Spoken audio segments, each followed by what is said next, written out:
Right. So these are the 5 things that is very important. One thing is, this mesopic pupil is very important because of how big a area that you are going to do this refractive surgery, right? So how big area? So that depends on the mesopic size of the pupil. So K rating is definitely important. You all know that K rating. There are 4 important K ratings that we will be discussing.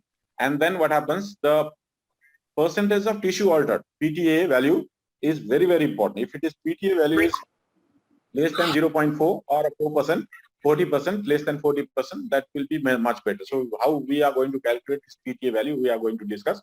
And pupil offset, pupil offset. Now, when you are, we all know that angle of kappa, and then we will be discussing how angle of kappa will be influencing on this, right? And how the flap should be, repositioned while doing the refractive surgery, or if not, what could happen, we will be discussing, right?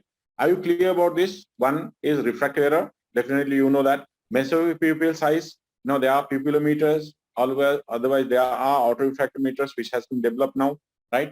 A readings definitely very important. And then we have to calculate percentage tissue altered, how much tissue that we are going to remove or we are going to change. And then pupil offset, whether pupil center and visual axis is on the same point. If it is not, then we have to, do some alteration on that, right? Clear? Right. So then, now this is what is very, very, very, very important. So look at this. Now see, if somebody has less than -5, that person is better suitable with PRK and LASIK.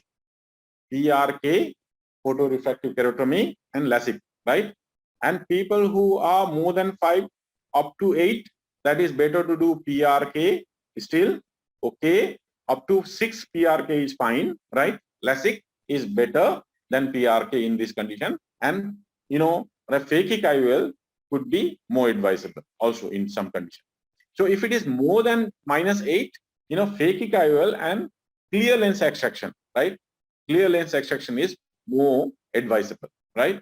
If it is a patient who is hyperope, right? If it is less than 4 diopter hyperopia, LASIK surgery is more advisable, right? As I told you, some says 4, some says 6, but safe that is 4 or less than 4 is LASIK. If it is more than 4, then again phakic IOL or clear lens extraction. Lens extraction is more better. Clear lens extraction is more better. If it is mixed astigmatism, is there LASIK or a phakic IOL will be better. Are you clear about this? Clear the line? First of all, refractive error. Astigmatism, mixed astigmatism right? No.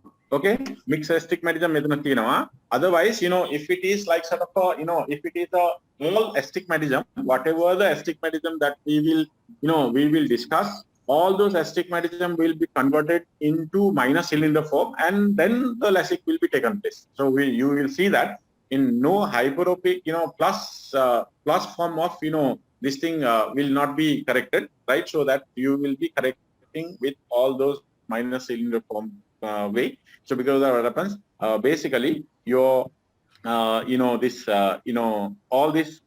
cylinders will be converted into, these things. And then again, we'll be again discussing on, like, if you see your topography or the autorefractometer is showing 70 degree, but your patient is accepting, the manifest refraction is accepting 110 degree, and then which angle you are going to do the refractive surgery. So there are calculations for that, how we are going to do that, right? If somebody has 90 degree, autorefractometer value, but 180 axis, the patient is accepting, then how we are going to correct? Now, if somebody has like sort of a K rating shows -1 cylinder, but patient has -3 cylinder, how we are going to correct? So for that, all those things, there is a calculation. So there are, that next week, next session. So not next week, next session, we will be covering that. Before covering that, you should know this all, what are the things, what are the methods. So because of that, we will be taking next session for that. Are you clear about that? Yes, sir. Right.